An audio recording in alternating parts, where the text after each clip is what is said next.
The Xperia 1 is made from Gorilla Glass 6 with an aluminum frame.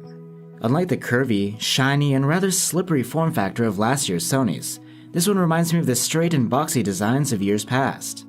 Still a little slippery though. The Xperia 1 does have its differences, the most notable one being its extra tall and narrow form factor. It all revolves around the new 6.5-inch OLED display with a unique 21:9 aspect ratio. The bezels and chin are quite small, and this is one of the few phones you'll find these days without a screen cutout for the selfie cam. The OLED screen has a whopping 4K resolution and supports HDR content. This display is nothing short of stunning, and the Xperia 1 brings plenty of Sony's proprietary tech to improve the viewing experience. For example, it can upscale and optimize content to better take advantage of the panel's high contrast and color palette. You might wonder at the 21:9 aspect ratio, but it's actually quite common in the realm of cinema. On the Xperia 1, you can watch films in the ultra-wide format, and there's actually already quite a bit of support on YouTube and Netflix. The tall screen also gives you a lot of space for scrolling, so you can fit a few more posts or headlines onto the page. On top of that, if you're into split-screen multitasking, there's plenty of room for each app. Sony even lets you create shortcuts for specific pairs of apps for easy access.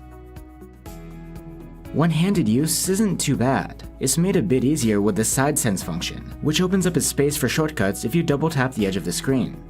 It's not all roses, of course. Not everything is compatible with the ultra-wide aspect ratio, so you will end up with black bars from time to time. The games I tried didn't run full screen, but Sony says more game support will come soon.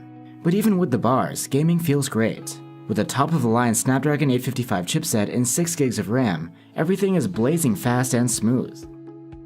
And there will be a game launcher which can organize your titles, as well as providing links to videos about them on YouTube, and settings to limit distractions or optimize performance. The Xperia 1's strengths as a multimedia device continue on the audio front as well. Like last year, there's Dolby Atmos support, and a stereo speaker setup with the earpiece acting as a second speaker. There is no 3.5mm jack here. You'll need to use a dongle to plug in your headphones or use wireless ones. You'll have plenty of storage for your media, with 128 gigs of memory as standard, as well as a slot to expand it via microSD. The Xperia 1 has a 3300 mAh battery, and battery life should be good. We'll have to run our tests to find out. Just like last year's model, the Xperia brings IP65/IP68 water and dust resistance, which a lot of people look for in a flagship. But Sony has done something a bit different for the fingerprint reader. Instead of being rear-mounted, it's on the side here, like Sony's older models. Unlike those readers though, this one doesn't act as a power button. You'll find that below the reader, and it's actually quite tiny. Another new feature on the Xperia 1 is the triple camera setup. There's a wide angle, telephoto, and an ultra-wide-angle cam, all at 12 megapixels. There are quite a few new features on the Xperia 1 that should make for a much better camera experience, including optical image stabilization and eye autofocus, which can lock onto a specific subject's eyes. Continuous burst shooting, with autofocus and exposure for each shot, and raw noise reduction are also quite intriguing.